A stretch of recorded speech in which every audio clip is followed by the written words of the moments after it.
अखेर अंगणवाडी सेविका जोमात, थेट सरकारलाच विचारले प्रश्न. आता आम्ही थांबणार नाही. आम्हाला मानधनवाढ झालीच पाहिजे. महायुती सत्ता येण्यामागे आमचा सिंहाचाच वाटा. मानधनवाढ पाहिजे म्हणजे पाहिजे.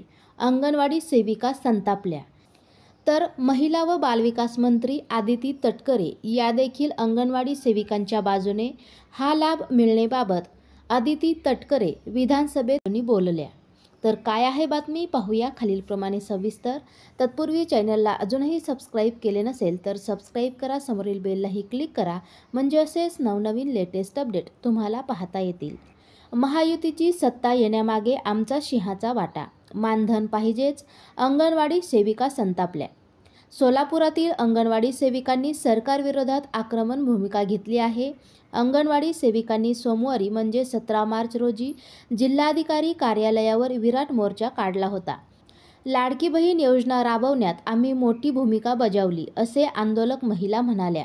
मात्र आता आम्हाला चोर समजले जात आहे, असे सांगत अंगणवाडी सेविकाही बऱ्याच संतापल्या. प्रशासनाच्या ढिगाळ कारभाराचे भांडेफोड करत मानधनवाढ मिळावी अशी मागणी त्यांनी केलेली आहे. तर मुख्यमंत्री माझी लाडकी बहीण योजनेचे अर्ज भरणाऱ्या अंगणवाडी सेविका व पर्यवेक्षकांना प्रति अर्ज 50 रुपये प्रोत्साहन भत्ता देण्याचा निर्णय शासनाने घेतला होता.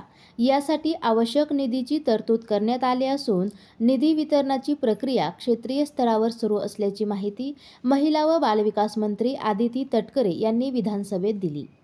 विधानसभा सदस्य रोहित पवार आणि वरुण सरदेसाई यांनी या संदर्भात प्रश्न उपस्थित केला होता. या योजनेच्या अंमलबजावणीसाठी अंगणवाडी सेविकांना व पर्यवेक्षकांना यांनी पात्र उमेदवारांचे अर्ज भरले होते. त्यांना प्रोत्साहन भत्ता देण्यासाठी 31.33 कोटी रुपये इतका निधी वितरित करण्यात आला आहे. दरम्यान या भत्त्याच्या वितरणाची कार्यवाहीही क्षेत्रीय स्तरावर सुरू आहे आणि लवकरच अंगणवाडी सेविका आणि पर्यवेक्षकांना लाभ मिळेल, असे आदिती तटकरे यांनी विधानसभेत सांगितले आहे. असेच नवनवीन लेटेस्ट अपडेट जाणून घेण्यासाठी आताच आपल्या चॅनलला सबस्क्राईब करा आणि समोरील बेललाही क्लिक करा. धन्यवाद.